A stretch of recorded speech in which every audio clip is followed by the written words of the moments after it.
Olá pessoal, sejam bem-vindos para a nossa última aula deste bloco de aulas em Assembly. E o projeto de hoje vai ser esse aí, um sensor ultrassônico que vai detectar a distância até essa pasta. E eu calibrei ele para que a partir de mais ou menos 1 metro, eu não fiz nada muito preciso, ele comece a detectar e vá diminuindo até chegar ali nessa distância próxima, em torno de 5, 10 centímetros. Nada foi muito calibrado, que a intenção aqui não é se apegar aos detalhes. Ao invés de LEDs comum, eu usei essa barra de LEDs, só porque eu já tinha na minha casa. A propósito, todo o material que eu estou usando nessas práticas estão sendo utilizados porque eu já tinha aqui na minha casa, uma vez que devido à pandemia eu não estou com acesso aos equipamentos e dispositivos lá no instituto. No final do vídeo eu vou mostrar o esquema elétrico desse circuito. Por enquanto só quero que vocês vejam como vai ser o funcionamento final do sistema que vamos começar a desenvolver agora. Antes de começarmos a aula de hoje propriamente dita, eu tenho que fazer um comentário sobre o porte A, já que nós não utilizamos ele na última aula, nem vamos utilizar hoje no nosso projeto. No porte B, para começar a utilizar ele, nós configuramos apenas o UTRIS-B. Basta dizer se aqueles bits serão entradas ou saídas que ele já vai estar funcionando. Tem também o registrador Option. Esse bit set do registrador Option vai configurar os resistores de pull-up, quando o bit do porte B estiver configurado como entrada. Quem não souber o que é pull-up, eu falei lá na última aula. Agora vamos dar uma olhadinha lá no porte A. Aqui no resumo dos registradores associados com o porte A, nós vemos que além do UTRIS A e do próprio porte A, nós temos mais dois registradores que estão associados com os circuitos analógicos, que é o CM-CON, de módulo comparador, e também o VR, que tem a ver com a tensão de referência. Então, por padrão, esses 3 bits aqui é que indica como estará conectado o módulo analógico no porte A. Então, por padrão, essas entradas elas são analógicas. Se no meu programa eu apenas tentar configurar o UTRIS A, o meu PIC não vai funcionar. Lógico, se eu estou dizendo isso, se eu estiver querendo utilizar ele como entrada e saída digital. Vamos lá no CM-CON. Então aqui no CM-CON, nós temos que esses 3 bits vai configurar justamente as entradas RH0, RH1, RH2 e RH3 e suas conexões com o mundo analógico. Se eu quiser tudo digital, eu tenho que botar aqui 1, 1 e 1 nesses 3 bits. Aí nesse caso ele vai desconectar esses comparadores analógicos. E agora eu acho que nós devemos ir lá no MPLAB e testar isso rapidamente. Só antes de ir para lá, vamos ver aqui o endereço desse registrador. É o endereço 01F, então certamente ele está no banco 0. Mas só para conferir, vamos lá no mapa de memória. Como pensado, está aqui no banco 0. Agora sim, vamos lá para o MPLAB. Eu fiz aqui um programa básico mostrando que não vai funcionar o porte A2. Poderia ser o porte A0, 1, 2, 3. No caso, se eu não configurar o CM-CON. Nós vimos que o UTRIS A, o bit 5 dele, ele nunca vai para 0, porque é o RA5, ele é compartilhado com reset. E tem lá no datasheet dizendo que esse bit é apenas de entrada. Mas o resto todos aqui eu botei como saída. Lembrando que para configurar o UTRIS A, antes você tem que ir para o banco. Aqui eu errei, aqui é banco 1 e aqui é banco 0. Então você tem que ir para o banco 1 e depois você volta para o banco 0. E agora vamos ver aqui que não vai funcionar o porte A. Para funcionar eu tenho que setar aqueles 3 bits como 1. Vamos lá.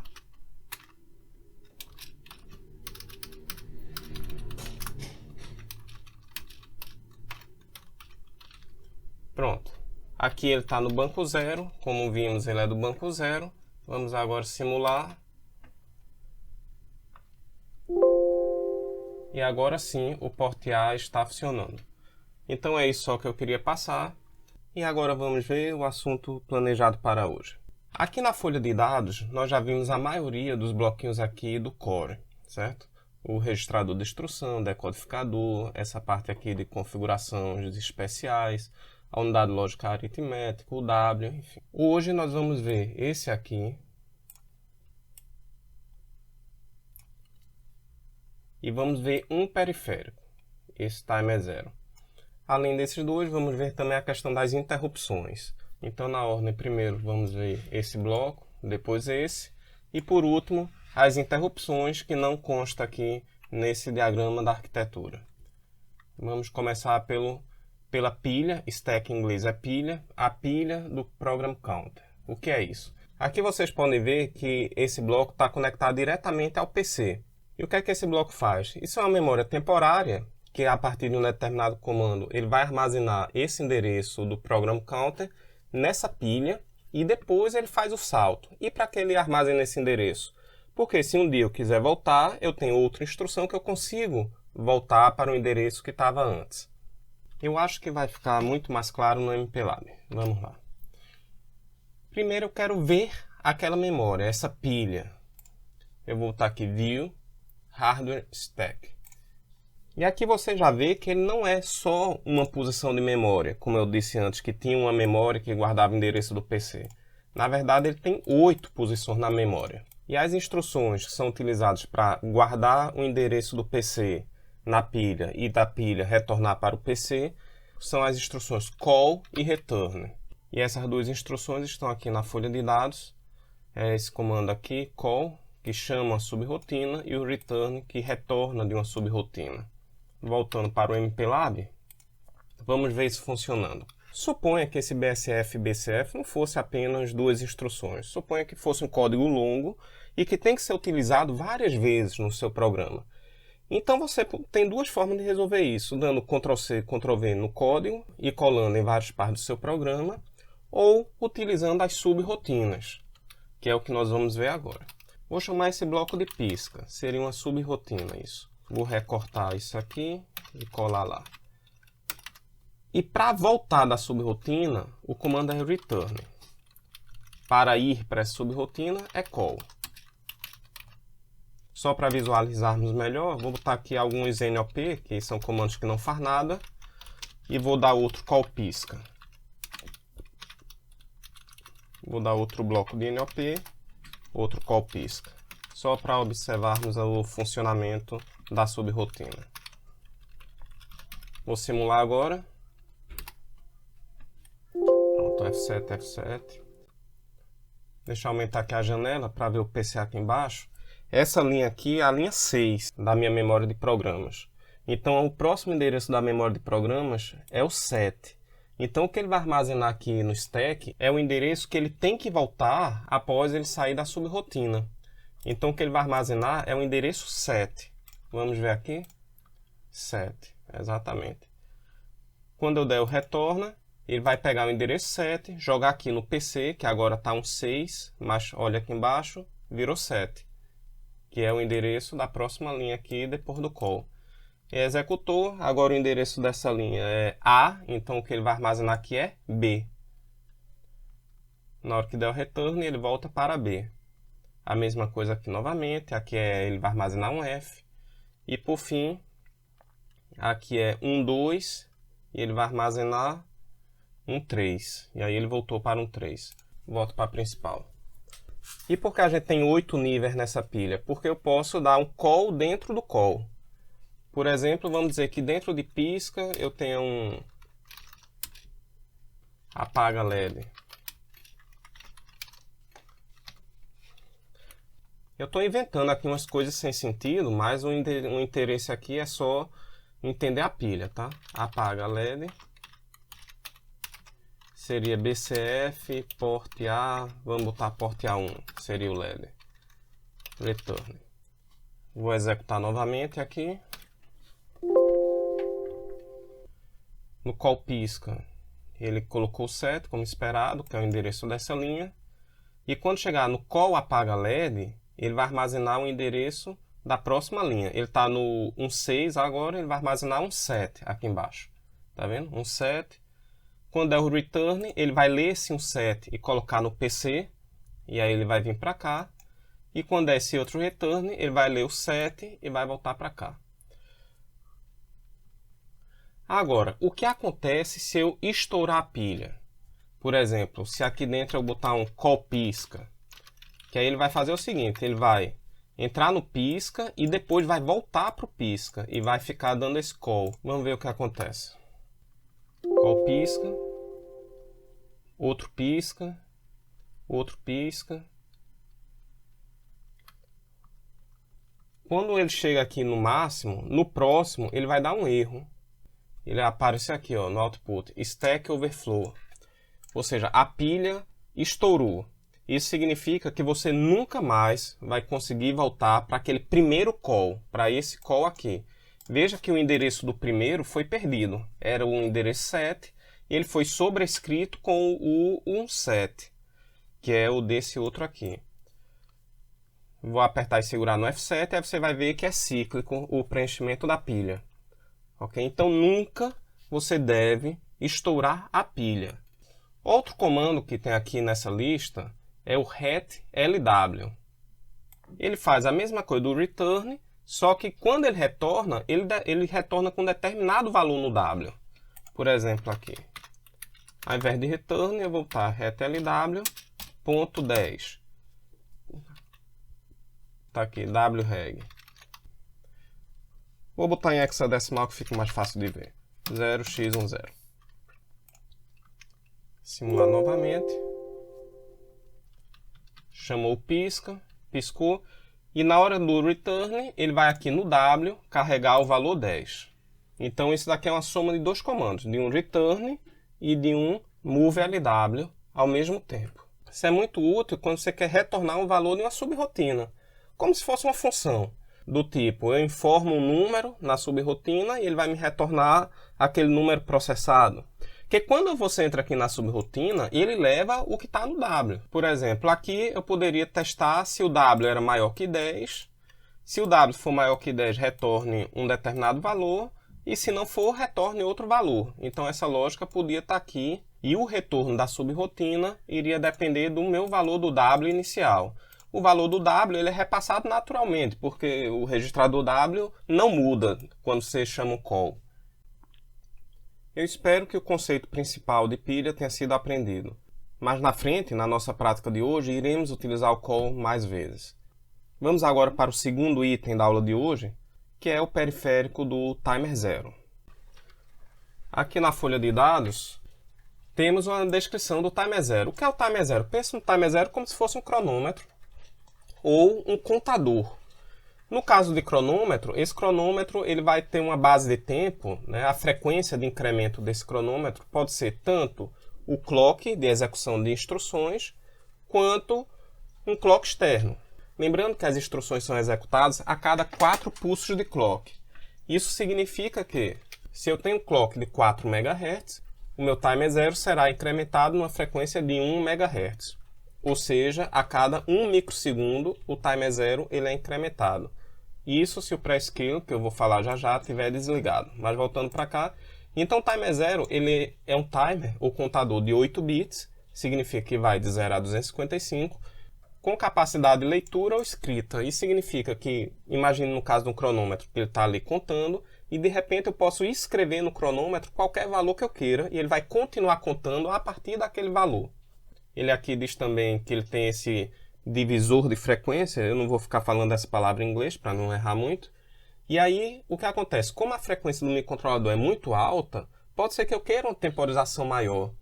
E aí, como é só de 8 bits, ou seja, vai de 0 a 255, e se cada incremento for feito a 1 microsegundo, significa que a maior temporização que seria possível seria de 255 microsegundos. No caso do 256, porque conta a partir do zero. Então, se eu quero uma temporização maior, eu tenho que fazer o seguinte, eu não vou incrementar a cada pulso de clock. Eu posso incrementar de 2 em 2 pulsos, de 4 em 4, de 8 em 8 ou 16 em 16 pulsos de clock.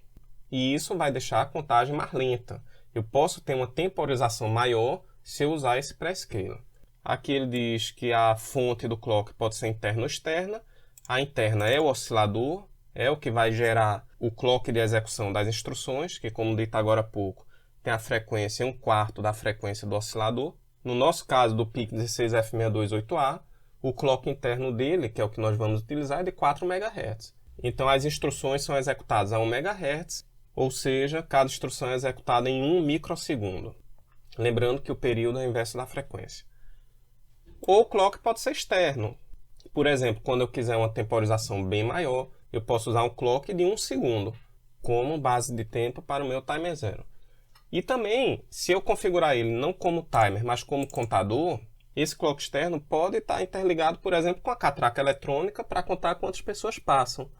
Lembrando que a filosofia dos periféricos é que enquanto o periférico faz esse serviço de contagem, tanto de tempo a partir do oscilador, quanto de pessoas a partir desse clock externo, a ideia é que o core está fazendo outra coisa. O periférico vai estar ali funcionando independente do core. E aí ele pode avisar para o core, através de uma interrupção, que nós ainda vamos aprender hoje, quando chegar no valor máximo, ou seja, de passar de 255 para 0. Ou seja, quando tiver um overflow, né, que é o estouro do timer zero. Então ele pode gerar uma interrupção, e aí sim o core vai parar o que estiver fazendo para ver o que danado o timer zero quer. Por fim, aqui diz que você pode escolher no clock externo se você vai utilizar a borda de subida ou a borda de descida para incrementar o registrador timer zero. Por exemplo, se minha catraca tiver o seguinte padrão, toda vez que alguém passar, o nível do sinal vai de 0 para 1. Então isso é uma borda de subida. Então eu tenho que fazer essa configuração, que é aqui no registrador option, indicando que meu timer zero será incrementado na borda de subida do clock externo. Assim como feito no porte B, vamos dar uma olhada aqui embaixo, e no porte A também, nos registradores associados com o timer zero. Além do timer zero, além do próprio timer zero, que é um registrador que vai estar ali guardando o valor da temporização ou da contagem, temos ainda o intercom, que é um registrador que controla as interrupções. Nós ainda vamos ver ele hoje aqui. Tem o option, que é a partir dos bits de 5 a 0. Ele vai controlar justamente se a fonte do clock vai ser uma fonte interna ou externa, se é borda de subida ou borda de descida, no caso de clock externo. E se vai ter o prescale, que é o divisor de frequência, e qual o valor desse divisor. Então tudo isso é configurado aqui no option. E por último temos o trisar, porque a fonte de clock externo está conectado ao porte A4. Claro, isso se você for usar o clock externo.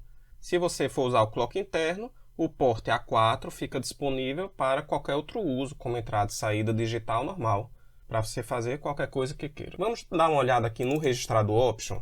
O option fica lá em cima. Eu acho até que é o primeiro ou o segundo que vem aqui na folha de dados. Mas aproveitando que está nessa tela, temos aqui os registradores timer zero, que está no banco 0, e o option, que está no banco 1. O registrador intercom, ele tanto pode ser acessado pelo banco 0 quanto pelo banco 1. Assim como o registrador status também. Isso se dá porque esses registradores são muito importantes e tem que se ter a capacidade de conseguir acessar ele a partir de qualquer banco que você esteja. Por exemplo, é no registrador status que você diz qual é o banco que você está. Então, ele tem que estar em todos os bancos. Senão, se quando eu estivesse aqui no banco 1, eu não conseguiria voltar para o banco 0. Porque para eu dizer para ir para o banco 0, eu teria que estar no banco 0. Não sei se complicou mais do que ajudou. Mas voltando aqui para o timer 0, vamos lá agora ver o option. Então, como dito antes, nós vamos utilizar aqui do bit 5 ao bit 0. Por padrão aqui, nós vemos que ele começa tudo em 1. Então vamos ter que mudar um monte de coisa aqui. Por exemplo, o bit 5 mesmo, se ele tiver em 1, ele está dizendo que ele está pegando o clock externo. Se eu botar em 0, é clock interno. Então eu vou pegar o clock interno. Vou botar 0 nele. O bit 4 só adianta mexer nele se o clock estiver externo, porque a questão de selecionar se é borda de subida ou borda de descida é irrelevante quando você está usando ele com clock interno. O bit 3, vamos dizer se o timer 0 vai ter ou não prescale. Se ele não tiver o prescale, desculpe meu inglês, mas se ele não tiver esse divisor de frequência, esse divisor vai ser aplicado no watchdog timer. Lembrando que esse é aquele reset que o PIC tem, que vai dar automaticamente de tempos em tempos, que é para evitar que o programa caia no loop infinito e o processador fique ali travado para sempre. Mas no caso nós não vamos ativar o watchdog time e vamos utilizar sim esse divisor de frequência no timer 0. Então eu vou botar o 0 aqui no bit 3 e aí ele vai habilitar esse esse divisor de frequência aqui, que são os 3 últimos bits do registrador option. Se eu botar 000, significa o seguinte, que a cada 2 pulsos de clock, ele vai incrementar 1 no timer 0. Se eu botar 001, a cada 4 pulsos de clock, ele vai incrementar 1 no timer 0. Só para testar, vamos botar o 001, que aí vai ficar mais fácil de ver isso funcionando lá no MPLAB. Aqui no MPLAB é só configurar o Option Reg, assim como foi feito com o Trizar. Move LW. Lembrando que ele está no banco 1, então eu tenho que botar aqui depois do BSF status RP0. E agora como é que ficou aqui a configuração? Ficou esses dois tanto faz no momento, esse aqui tem que ser 0 para ligar o timer 0, esse aqui tanto faz, e esses três fica 0, 0, 0, 1, que foi o 1 para 4, com o pré-scaler ligado. Então fica tudo 0, só o último 1. Depois você vê isso aí com calma. 1, 2, 3, 4, 5, 6, 7, 8.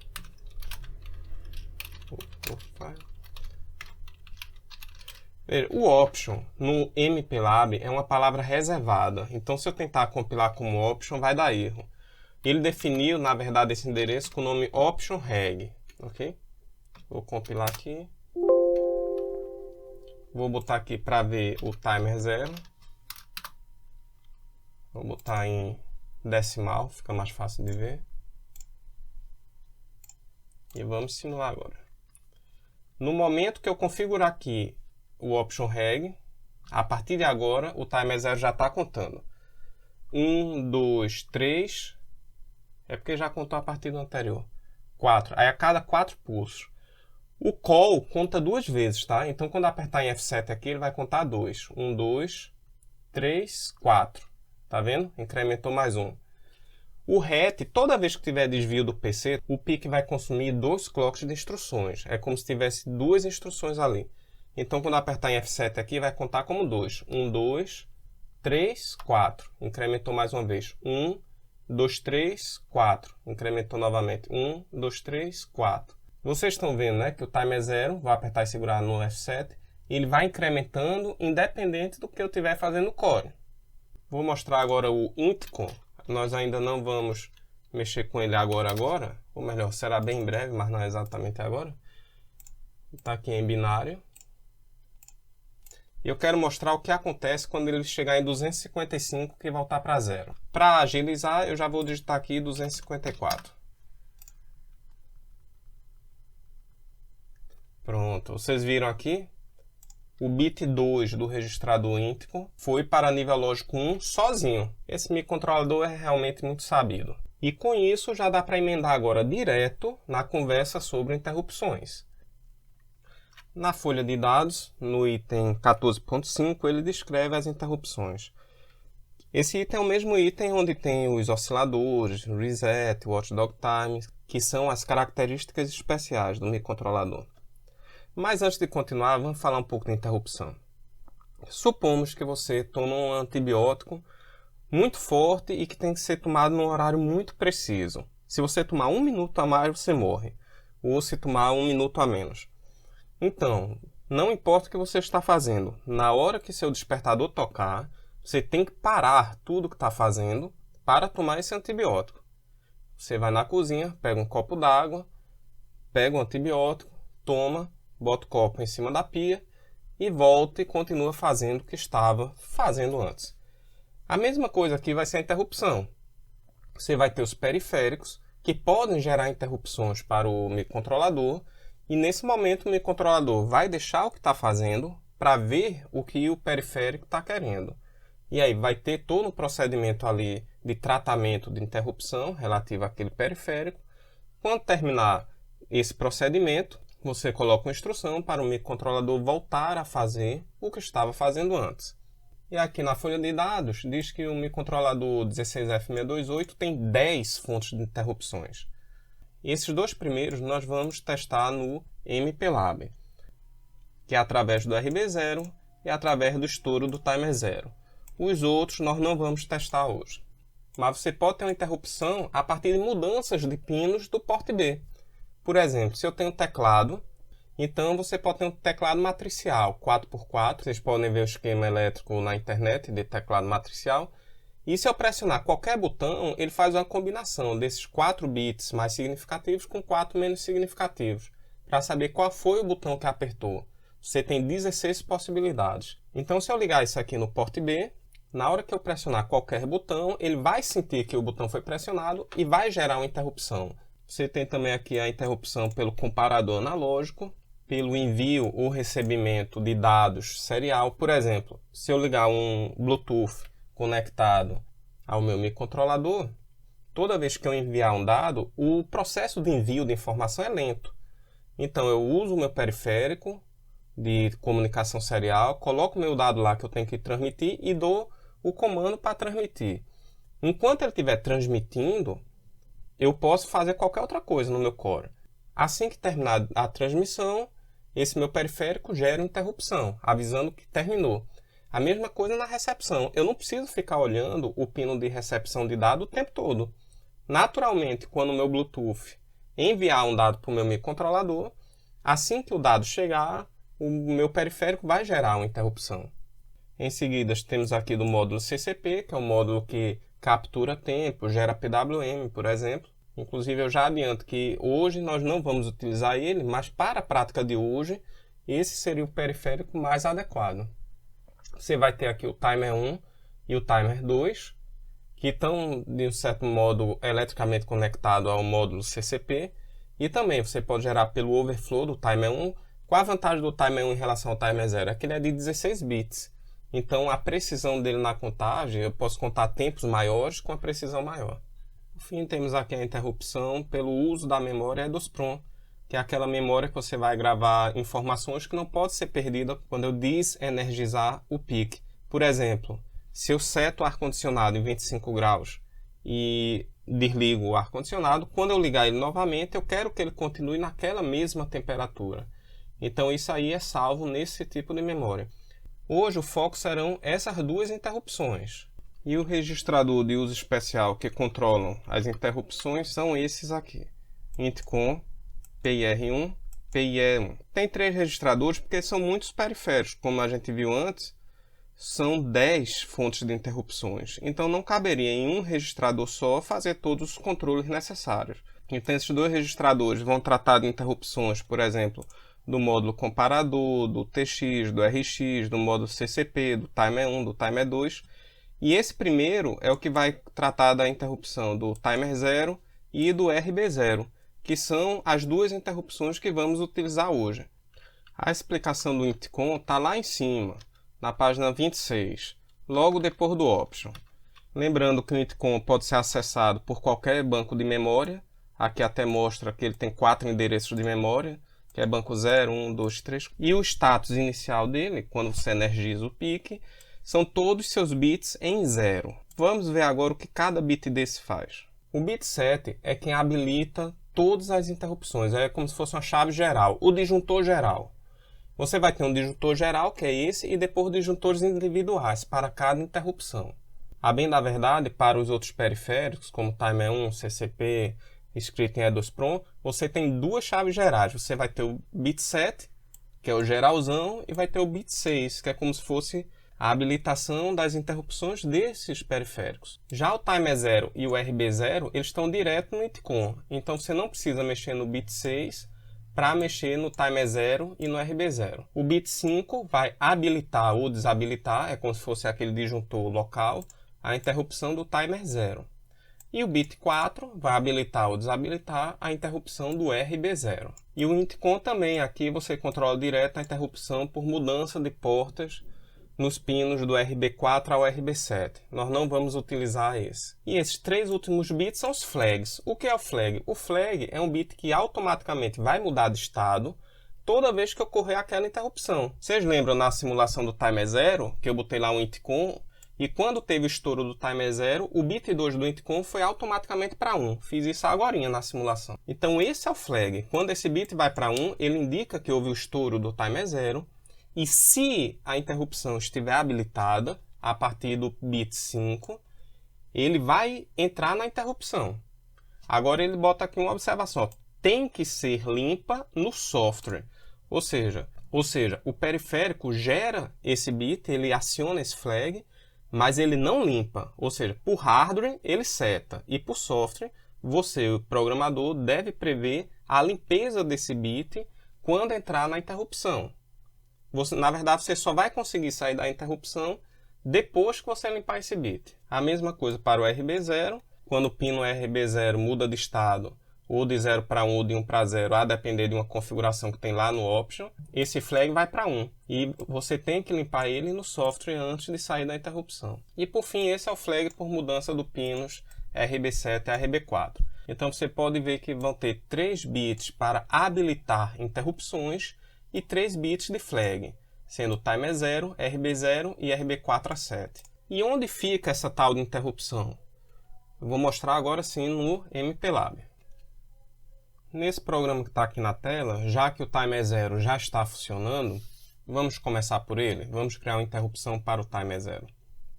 Deixa eu mostrar para onde vai quando é gerada uma interrupção, tá? O endereço 00 é o vetor reset. Ou seja, toda vez que eu energizo o microcontrolador ou dou um reset, ele vem para o endereço 0 da memória. E outro endereço importante que a gente precisa saber é o endereço 4 da memória. Toda vez que gera-se uma interrupção, ele vem para o endereço 4 da memória. Então, na hora que eu ligo o microcontrolador, ele está no endereço 0. Só que aqui eu tenho 0, 1, 2 e 3. Eu só tenho 4 linhas da memória de programa disponível antes de chegar na interrupção. Então, se eu vou implementar alguma coisa na interrupção, o espaço aqui é insuficiente para eu fazer meu programa, claro, entre o endereço 0 e o endereço 4. Por isso que é normal, logo no endereço 0, a gente diga vá para início. Porque assim ele vai pular tudo que tiver aqui da interrupção. E vai vir para cá executar a partir do início. Vamos ligar agora a interrupção do timer 0. O Intcon ele pode ser acessado de qualquer banco de memória. Então eu estou aqui no banco 0 mesmo, move LW e vamos configurar. O bit 7 eu vou habilitar, ou seja, habilitar todas as interrupções, é o disjuntor geral. O bit 6 não me interessa, que é o dos periféricos. O bit 5 é o do timer 0, eu vou habilitar aqui a interrupção timer 0. O bit 4 é do RB0, esse é do RB4 ao RB7. E agora são os flags. Os flags, não importa aqui o que eu vou botar nos flags, porque naturalmente o hardware vai setar eles na hora que ocorrer alguma interrupção. Move WF, Intcon. Aí beleza, quando tiver um estouro do timer 0, ele vem para cá, para o vetor interrupção. E aí? Vamos logo fazer um teste, eu só vou botar para ele sair da interrupção. E para sair o comando é esse aqui. O que esse comando faz? Ele é igual a um return do call, porém, além de retornar, esse IE é de Interruption Enable, ou seja, ele reabilita o bit 7 do Intcon, porque é o seguinte, quando ele gera uma interrupção, que ele vai para o endereço 4, ele não pode gerar uma interrupção dentro da interrupção. Então, na hora que ele entra em interrupção, para evitar que durante o processo de tratamento da interrupção, ele vá de novo para o endereço 4 devido a outra interrupção, ele desabilita o disjuntor geral durante a execução das instruções que tratam a interrupção. E na hora que eu retorno da interrupção, eu tenho que religar esse bit 7 do Intcon. Então esse retify é uma soma de return, isso é a mesma coisa de retorna com BSF Intcon 7. É a mesma coisa. Vamos testar isso agora. Vou apertar e segurar em F7. O meu timer 0 vai começar a aumentar. Eu vou adiantar aqui para 254. Quando ele for para 255, que foi para 0, sozinho ele vem aqui para o vetor da interrupção. Vejam aqui que o bit 7 do registrador Intcon foi para 0. E quando eu apertar em F7 novamente, ele não vai sair. Por que ele não vai sair? Porque a gente tem que lembrar que o flag aqui, que indica que houve estouro pelo timer 0, ele tem que ser limpo antes de sair da interrupção. É como se enquanto ele estiver aqui em nível lógico 1, ele sempre vai estar voltando para o endereço 4. Quer ver? Eu vou botar aqui uns NOPs aqui no meio, só para vermos isso aí.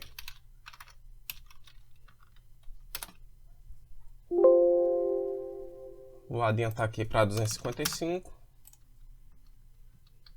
Pronto, teve a interrupção. Ao invés de retornar, ele vai ficar aqui preso dentro da interrupção. Se eu quiser sair, eu tenho que limpar o bit 2, que é o flag que indica que houve interrupção do timer 0. Vou adiantar aqui agora para 255. Pronto. Limpou o bit int com 2, retornou. Na hora que retorna, o bit 7 do int já foi para nível lógico 1. Agora tem uma coisa muito importante que a gente precisa observar quando está trabalhando com interrupção. Que é o seguinte, você nunca vai saber exatamente quando o seu programa será desviado para interrupção. Imagina que você está naquele momento fazendo uma soma, W mais algum registrador. E de repente ele salta para a interrupção. Se dentro da interrupção eu precisar usar o W dentro da rotina de tratamento de interrupção, quando eu retornar da interrupção, eu vou ter perdido aquele W e aquele status. Então, é fundamental, no início da interrupção, a primeira coisa que se faz é salvar tudo que estiver no W e no status, que é para quando aqui na saída, ele vai recuperar o valor de W status. A primeira ideia que a gente poderia ter é fazer assim, ó. Vou criar aqui um W temporário e um status temporário, em duas posições aqui da memória de dados. Posso criar aqui um W temporário e um status temporário, que será utilizado para armazenar o valor de W e de status aqui quando entra na interrupção. Então a primeira ideia que a gente pode ter é a seguinte: primeiro salvar o W, move WF, WTemp.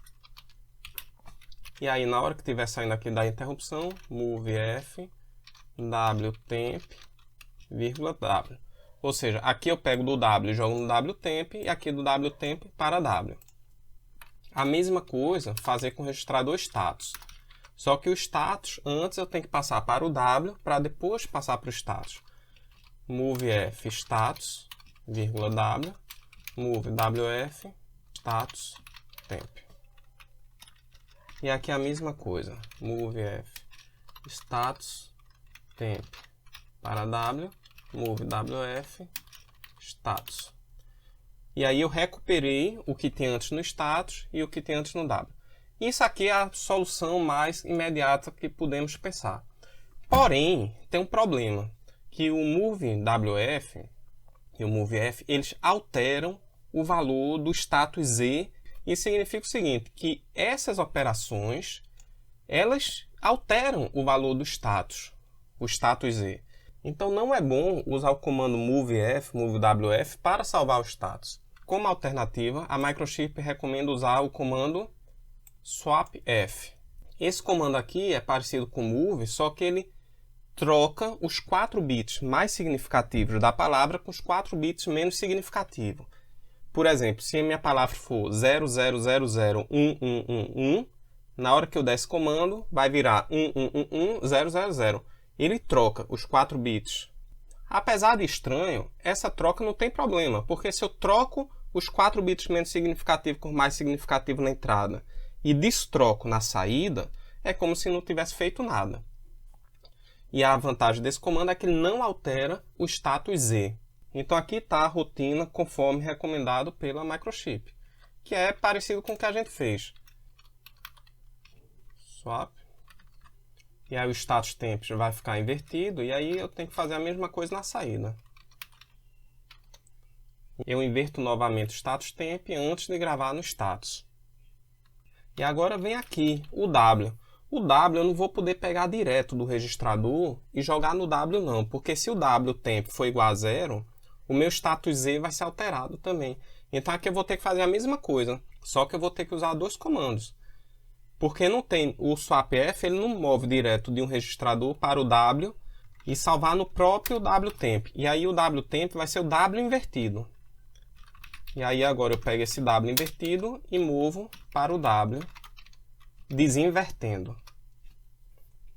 E esses 2 comandos é a mesma coisa do movefw, ou movef registrador, W, com a vantagem de que se o W for igual a 0, não vai alterar o status Z, E agora sim você pode retornar com a consciência tranquila de que não está alterando nem o W, nem o status do momento que a interrupção foi chamada.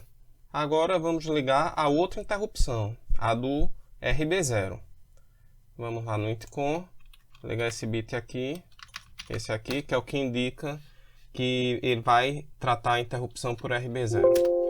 Executar. Agora eu vou ter que botar aquele estímulo.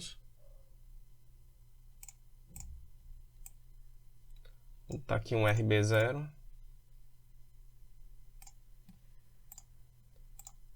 Ação set high e vou botar outro set low. No registrador option é que você vai dizer se é para ele ir para a interrupção na borda positiva ou negativa. Nesse momento eu nem sei qual é o que está. Eu vou testar aqui para a borda positiva, não aconteceu nada. Vou agora para a borda negativa. Agora sim. Quando eu botei na borda negativa, ele pulou para o endereço 4 da memória. Ele executou, ele limpou o intcom 2, porém ele não vai sair da interrupção, porque o que eu preciso limpar agora, na verdade, é esse outro flag, que é o intcom 1. Então eu vou vir aqui, bcf, intcom 1. Então esse aqui, ele limpa o flag do timer 0, e esse outro limpa o flag do RB0. Opa. Ok? Agora sim ele vai conseguir sair. Set high, o RB0, essa foi uma borda de subida. Quando eu botar aqui em set low, ele vai entrar na interrupção. É uma borda de descida. Você deve ter acompanhado aqui no port A. Pô, nem tem aqui o port B, né? Isso é o port B. Colocar aqui em binário.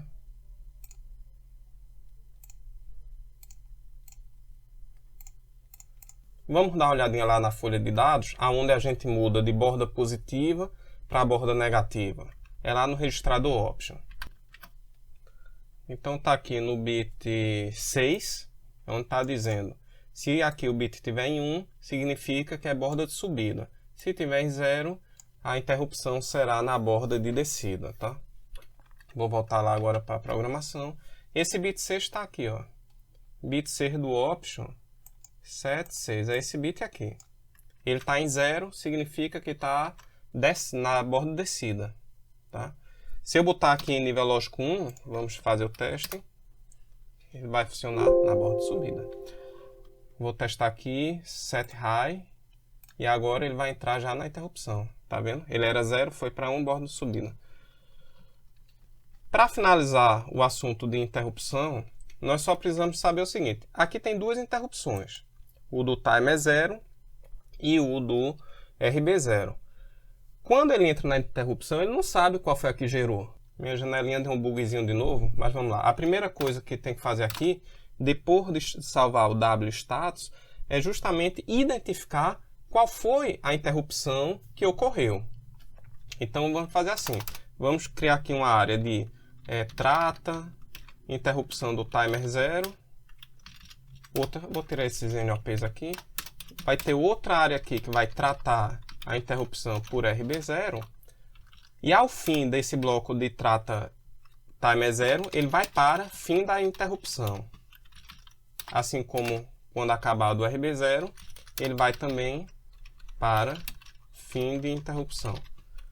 E isso aqui vai estar no fim de interrupção.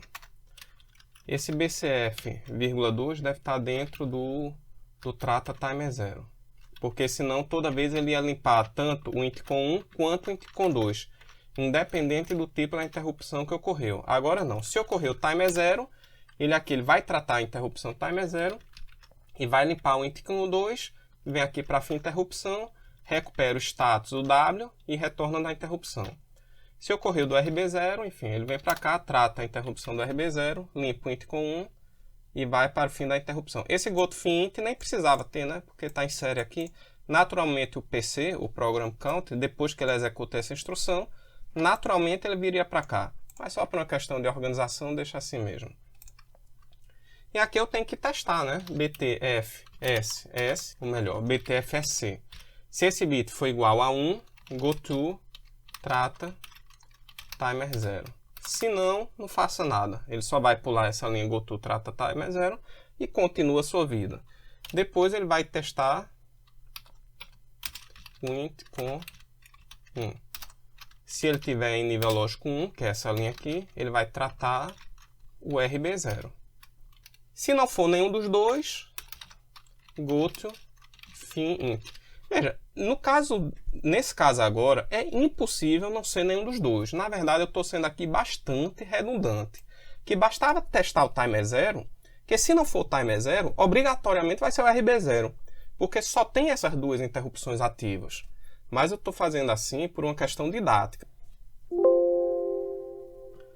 Estou aqui executando. Então, assim que tiver uma interrupção do RB0, vou botar RB0 em 0 e depois botar em 1, que é no bordo de subida. Ele veio aqui para o vetor interrupção. Ele vai testar se foi do timer 0, vai ver que não foi. Testou do RB0, viu que foi. Trata o RB0, limpa o flag do RB0 e vai para o fim da interrupção. E aí ele retorna. Agora vamos testar pelo estouro do timer 0. Aqui teve estouro timer 0. Testa o flag de estouro timer 0. Viu que foi ele. Vai para o trata timer 0. Depois de... É porque aqui eu não botei nada, né? Nenhum comando, nenhuma instrução na rotina do tratamento timer 0 nem do RB0. Só estou mostrando a entrada e a saída da interrupção. Limpou o flag do timer 0, goto fim interrupção, retorna.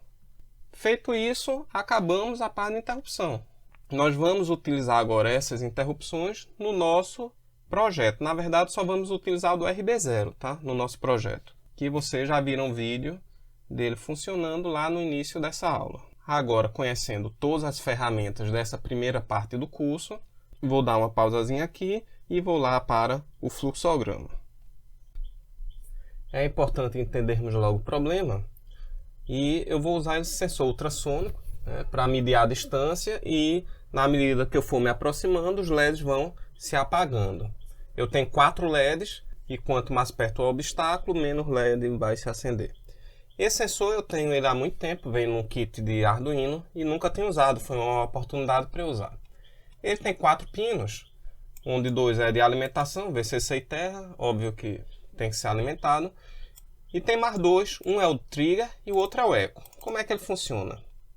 O meu PIC vai dar esse pulso de 10 microsegundos de largura nesse pino do trigger, que em inglês é disparo, né? E aí o módulo ultrassônico vai emitir um bip, você vê que ele tem duas partes aqui, uma é o emissor, o outro é o receptor, um é como se fosse um alto-falante e outro microfone. E aí ele emite esse bip numa frequência ultrassônica, o bip bate no obstáculo e volta, e aqui vai mostrar o tempo que o bip levou para ir até o obstáculo e voltar.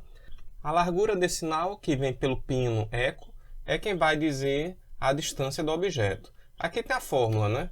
Vou pegar aqui a calculadora. Se eu quiser ter uma ideia dessa largura desse pulso, é só rearrumar essa fórmula. Então, a largura vai ser igual à distância dividido pela velocidade vezes 2. Vamos testar aqui. 1, que seria 1 metro de distância, dividido pela velocidade, vezes 2. 5,88 milissegundos é essa largura. Então, meu problema é o seguinte, resumindo. O meu pino de trigger é uma saída do PIC, ele vai gerar esse pulso de tempos em tempos, e no meu pino de eco, lá no PIC, é uma entrada, ele vai receber esse sinal de tempos em tempos, e eu quero medir esta largura. Então, agora sim, eu vou lá no fluxograma. Vou fazer assim, como o vídeo já está com 50 minutos e ainda tem muita coisa para ver, eu vou pulando aqui, vou começar aqui do zero, mas vou mostrar a cada etapa como tá. Pronto, pessoal, tá aqui prontinho o fluxograma. Você pode se assustar, achar que tem muito blocos, mas não tem não. Isso aqui dá poucas linhas de código. Vamos lá. E na pior das hipóteses, dá uma quantidade mediana de linhas de código, mas como está tudo bem documentado, não dá para se confundir não. Nós temos aqui a rotina principal. Vem aqui do início, faz as configurações iniciais. E depois ele vai ficar fazendo aquele pulsozinho de trigger. Ele só vai fazer o trigger. Na minha rotina principal, ele não vai medir a largura do pulso de eco. Quem vai fazer isso vai ser na interrupção. Aqui na minha rotina principal, eu só vou ficar emitindo aquele pulsozinho de trigger e ficar atualizando o display, vendo qual foi a largura que teve, porque na minha interrupção ele vai fazer essa medida de largura e vai salvar no registrador que eu vou chamar de Timer Zero Temp, que é o temporário do Timer Zero, enfim, o nome não importa muito, mas ele vai pegar o valor que está nesse registrador, que é um registrador que vai ser atualizado sempre na interrupção, e a partir desse valor ele vai acender os LEDs de acordo com o valor que tiver nesse registrador.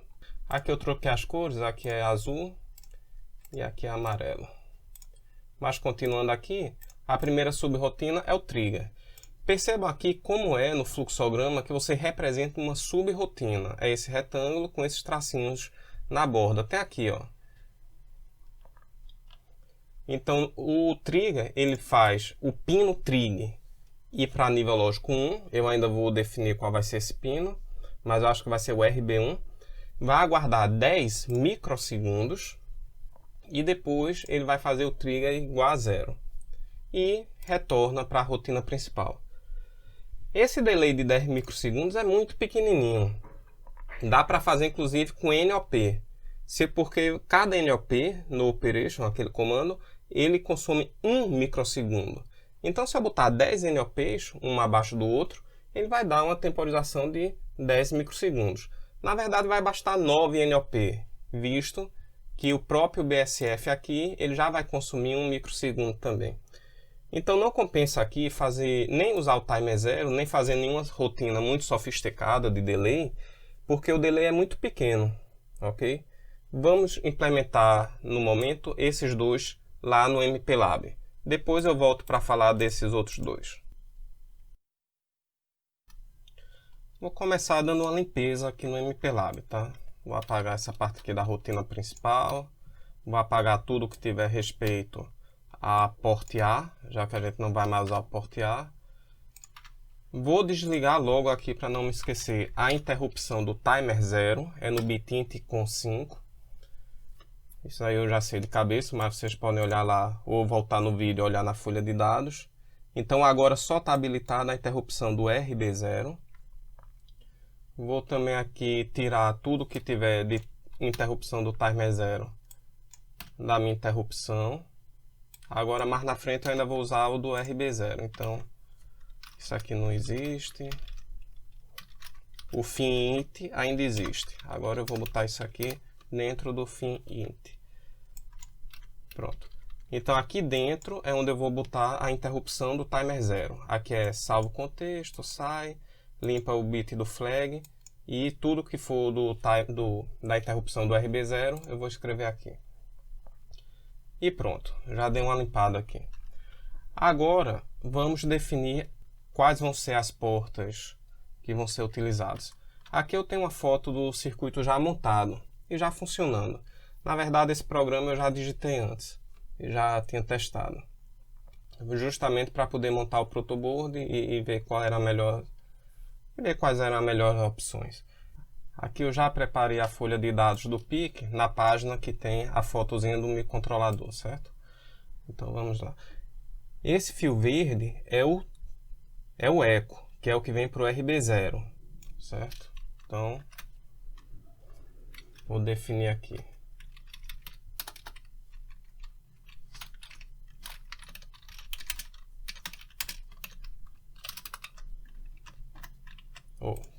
Porte B0.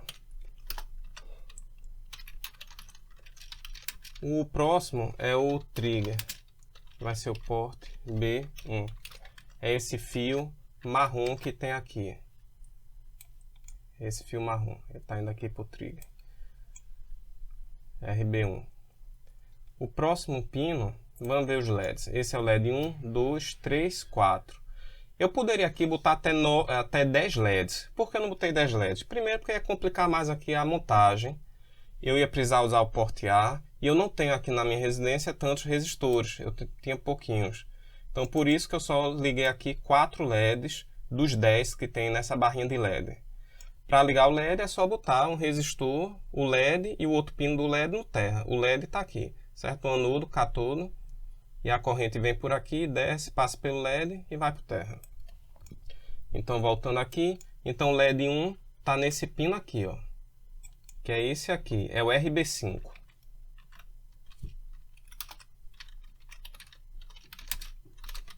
Deixa eu dar um Ctrl C nisso aqui. Ou melhor, dar um Ctrl C nisso aqui. Porta B5. Que agora vão ter mais... Oh, danado. Que agora vão ter mais 3, né? Esse é o LED 1. Aí vai ter o LED 2, o LED 3 e o LED 4. O LED 2, que é esse segundo LED aqui, é esse pino aqui, que é o RB4. O LED 3, que é esse LED aqui que está aceso, é esse pino aqui, vai ser o RB3. E o próximo que vai sobrar vai ser o RB2. Ok? Então todos os pinos já estão definidos. Posso aproveitar aqui o CBlock também para botar logo o timer 0 temp, que eu sei que vai ter mais na frente, só para eu não precisar voltar aqui depois. Lá na minha configuração inicial, o que eu tenho que configurar aqui é isso aqui, é o pré-scale do timer 0. Como o timer 0 já estava ligado e funcionando, então já está todo configuradozinho. A única coisa que eu tenho que mexer aqui é nessa questão desse divisor do clock, que vai deixar ele mais lento. Vocês lembram, né, que eu disse que 1 metro de distância daria uma largura de 5,88 milissegundos. Isso dá quantos pulsos de clock? Vamos calcular aqui na calculadora. Essa conta é fácil, mas só para vocês verem. 5,88 milissegundos dividido pelo tempo de um clock, que é 1 microsegundo. Vai dar 5.888 pulsos de clock para medir essa largura de 5,88 milissegundos.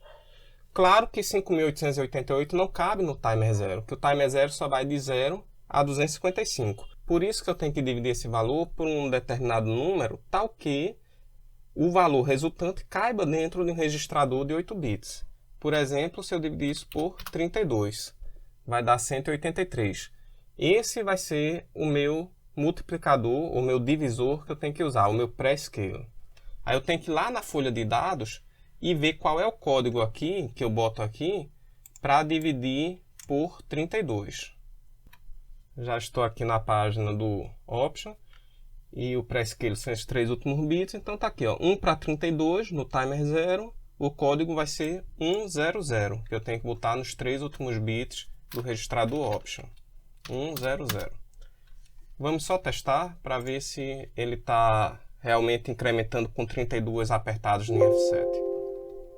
Eita, agora aqui é um GoTo, né? Lembrem que GoTo ele consome dois pulsos de clock. Então vão ser 16 F7 que eu tenho que apertar aqui para o timer 0 ser incrementado em 1. Pronto, aqui está em 6, o timer 0 aqui, então eu vou apertar aqui 16 vezes. 1, 2, 3, 4, 5, 6, 7, 8, 9, 10, 11, 12, 13, 14, 15. Foi 15, mas porque eu já tinha apertado antes. Pronto, 16. Então está funcionando, o meu pré-scale está realmente dividindo por 32. Na rotina principal, nós vamos ter 3 sub-rotinas. Então isso aqui vai ser call trigger, call delay, call atual. Atual é de atualiza, tá? Atual display e volta para a principal. Então minha rotina vai ser só isso aqui, call trigger, call delay de 100 milissegundos, call atualiza display, vamos botar display inteiro, e depois volto para a principal.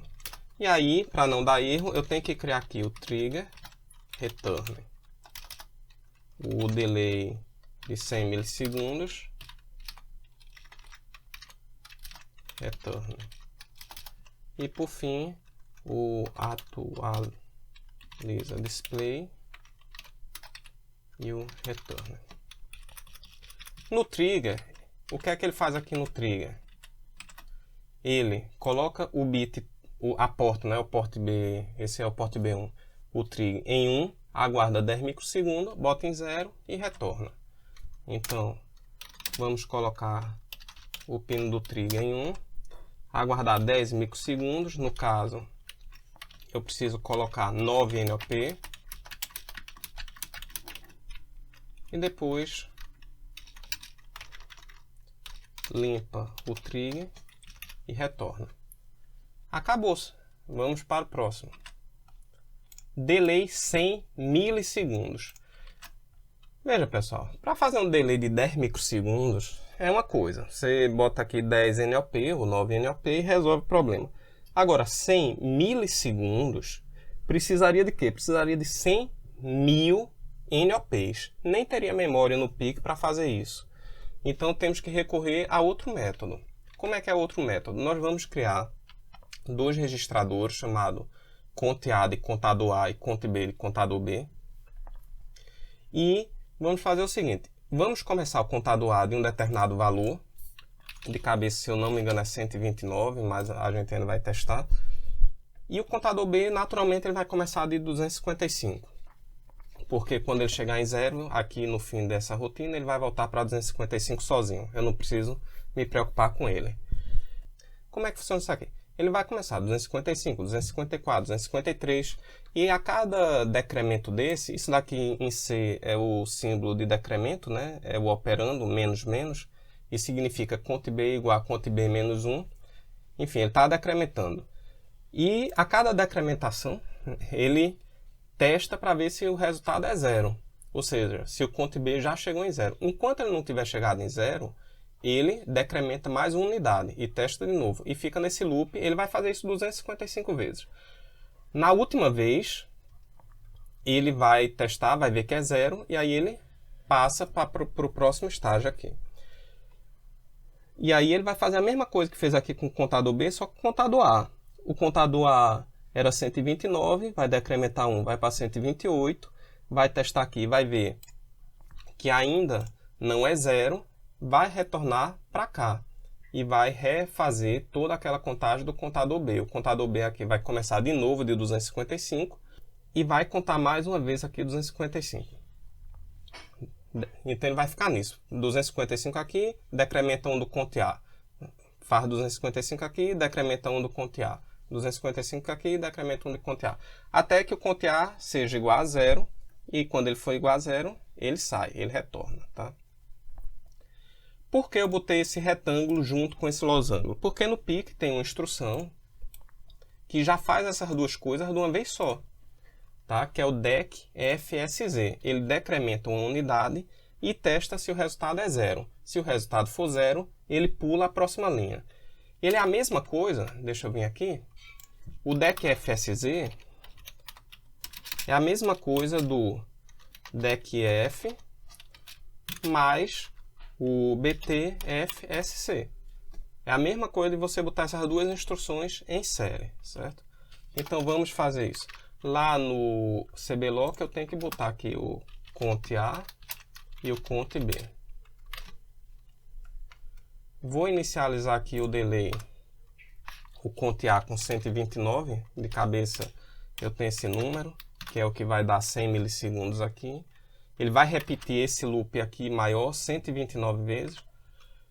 Move, WF, conteA. E agora sim vamos fazer esse loop interno aqui. DEC FSZ, contador B, o resultado no próprio F. E enquanto não for 0, vá para essa linha menos 1.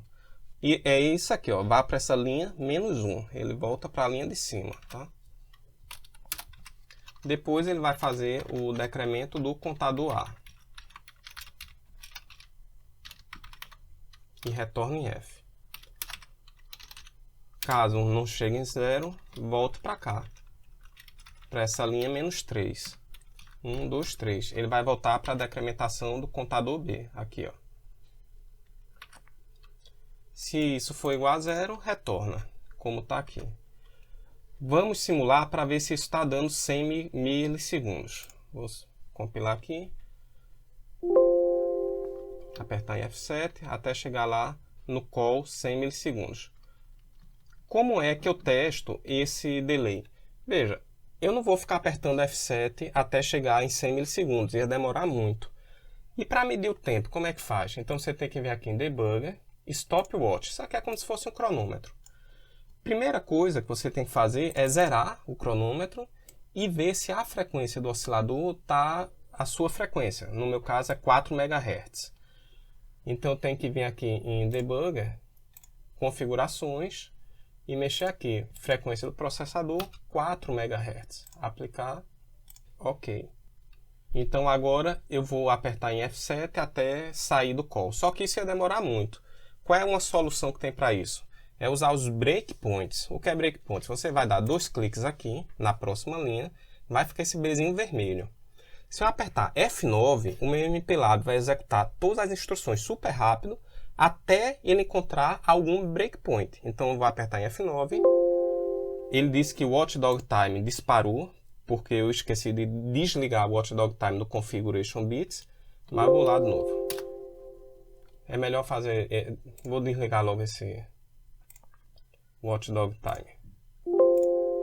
Watchdog Time desabilitado. O oscilador interno. O resto não vai alterar aqui não. Vamos de novo. Compilar novamente. F9. Pronto, agora funcionou, tá? Então vou botar um breakpoint em cima dessa linha call delay e outro uma linha depois. Quando apertar F9, ele vai parar no breakpoint e ele vai ficar aqui parando os breakpoints. Vou aqui zerar o meu cronômetro e vou apertar aqui F9. E agora sim, o tempo em milissegundos deu 99,33 milissegundos. De repente o valor de 129 é pouco. Deixa eu botar 130 para ver. Vou apertar em F9. 0 aqui. F9. 100 milissegundos. 100.1. Ok. Esse método de fazer delay assim, ele não é muito preciso mesmo não, tá? Mas como eu não preciso de precisão nesse caso, está adequado. Eu queria deixar claro que essa implementação poderia ficar melhor se eu usasse o módulo CCP, o periférico. O módulo CCP serve para isso mesmo, para medir uma largura de pulso. E aí eu usaria o CCP para medir a largura do eco e o timer 0 para ficar dando esse delay de 100 milissegundos. Mas como ainda não vimos o módulo CCP, e aqui também tem essa finalidade didática, eu acho que está adequado. Então, essa segunda subrotina está concluída. Vamos para a terceira, que é a Atualiza Display. Na Atualiza Display, aqui é o seguinte, veja que eu apago o LED, testo para ver se o temporizador é menor do que 10. Se ele for maior do que 10, ele acende o LED, certo? O timer 0 temp. Veja que eu apago o LED para depois acender caso essa situação seja aqui satisfeita. Isso aqui é muito rápido. O ser humano não vai conseguir perceber que o LED se apagou, fez o teste e ligou novamente. Lembre que entre duas chamadas de Atualiza Display, tem uma chamada de delay de 100 milissegundos. Então o tempo que esse LED vai ficar aceso é muito, muito maior do que o tempo que ele vai ficar apagado. De modo que o nosso olho não vai perceber. Essa estrutura aqui facilita no ponto de vista que o código fica mais simples. Eu tenho menos goTo. Vocês vão ver como vai ficar simples. Então, começando, BCF LED 1. E outra coisa, aqui eu estou testando o LED 1, tá? Vendo se ele é menor ou maior que 10. Se for maior que 10, o LED acende. E depois é Ctrl+C, Ctrl+V direto para o LED 2, para o LED 3 e para o LED 4.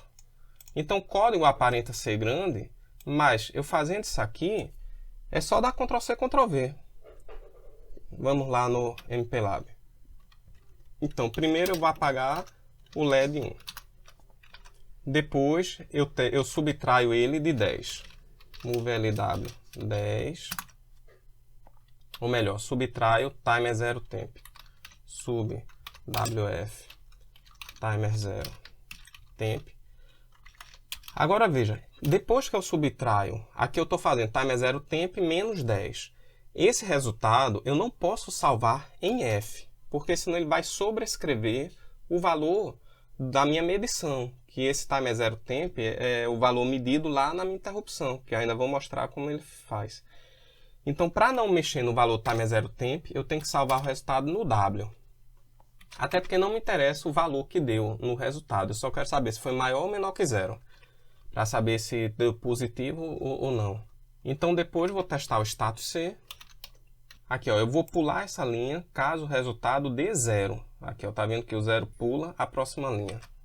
BTFSZ, SC, status C. Se for 1, ele não pula a próxima linha. Então, BSF, LED 1. E se for 0, ele pula a próxima linha e vai testar o próximo LED. E aí, ele vai repetir isso tudo aqui. Só que para o LED 2, para o LED 3, para o LED 4. O que vai mudar entre os LEDs é só o limiar de ativação.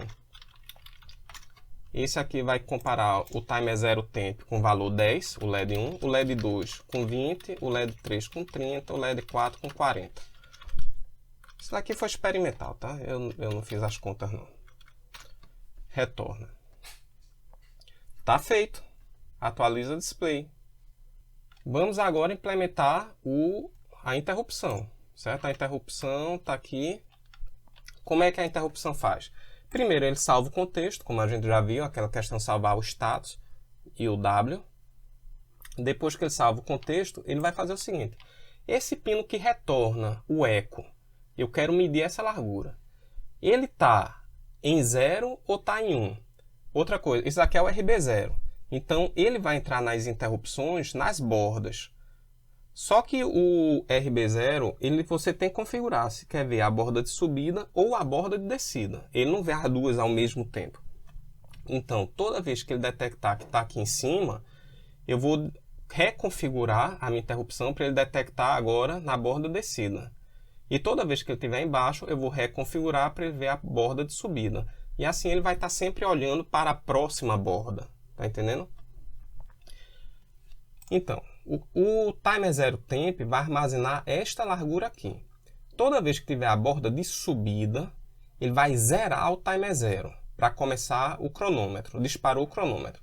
E toda vez que tiver a borda de descida, ele vai... Aí o timer 0 não importa assim, eu não vou zerar ele. Eu só vou pegar ele e salvar esse valor do timer 0 num registrador estático, que não vai ficar mudando com o tempo. Porque o timer 0 sempre está mudando. E é isso que ele faz. Tá? Então eu vou testar o eco. Se o eco estiver em 0, significa que foi uma borda de descida que ocorreu, né? Que acabou de ocorrer. Se ele está embaixo é porque desceu. Se está em cima é porque subiu. Né? Então, se ele está aqui embaixo, o que é que ele tem que fazer? Salvar o timer 0. Então, timer 0 temporário vai ser igual a timer 0. Em seguida, eu vou reconfigurar essa interrupção para olhar para a borda de subida, que aí ele vai ver na próxima borda de subida. E depois sai da interrupção, que é aquilo que a gente já viu. Limpa o flag, restaura o status, o W e retorna. Retorna habilitando a interrupção. E se for uma borda de subida, o que é que ele faz? Timer 0 igual a 0, para começar a contagem, liga o cronômetro e reconfigura para ficar olhando para a borda descida agora. Tá? Esse salva contexto, esse limpa flag e restaura o contexto já está pronto. Eu só vou fazer esse meio aqui. BTFSC eco. Eco eu já defini aqui em cima, é o porte B0, que é o pino que está ligado na interrupção. Se ele for 0, vá para... Eu vou botar SS só para seguir aquele padrão que a gente seguiu, que todo desvio é onde tem o label. Então aqui vai ter um borda subida. E aqui, go to borda subida. Então se for igual a 0, vá para... Pessoal, confundi aqui. BTFSC. Se for igual a 0, ele pula uma linha e continua. Se for igual a 1, ele vai para borda de subida. Então pronto. Ele está aqui. Se for igual a 0, ele vai fazer isso aqui.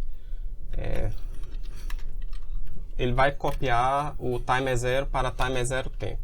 Move F timer 0 para o W. E depois move WF. O que está no W vai para timer 0 temp. Feito.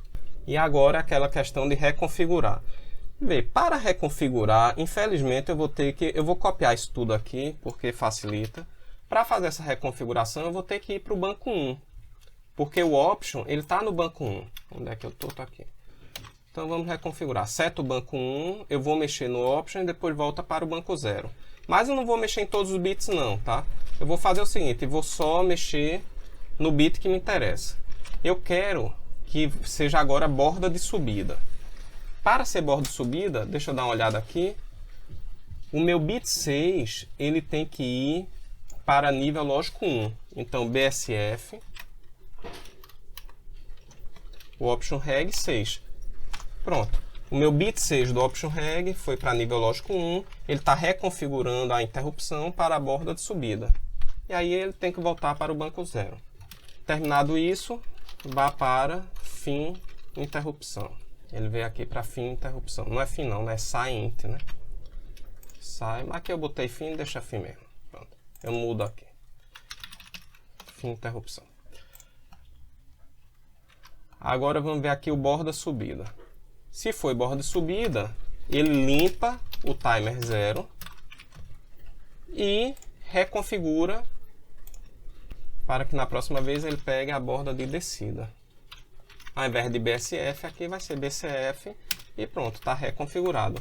Depois, go to FINT, que nesse caso nem precisava, já que FINT está logo aqui embaixo.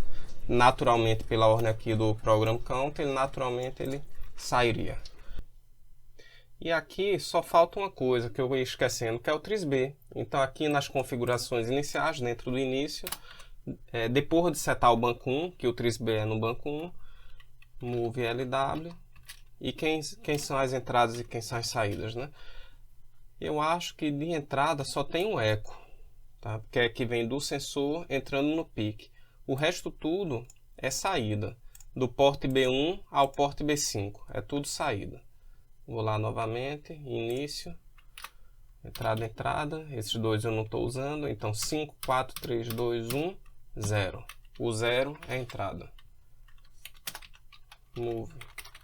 Move WF, trisb. Ok, eu vou compilar aqui novamente, para ver que não tem nenhum erro.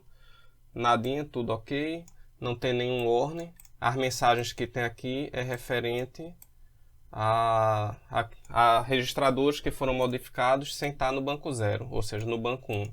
Mas isso aqui não é erro. Isso aqui é só para você verificar se fez correto. E eu acho que eu fiz correto. Então, é isso. E esse é o programa que vocês viram funcionando no início do vídeo. Eu vou botar aqui mais uma vez o vídeo dele funcionando, só para vocês conferirem como ficou. Obrigado, pessoal, pela atenção nessas aulas. Espero ter contribuído e até a próxima.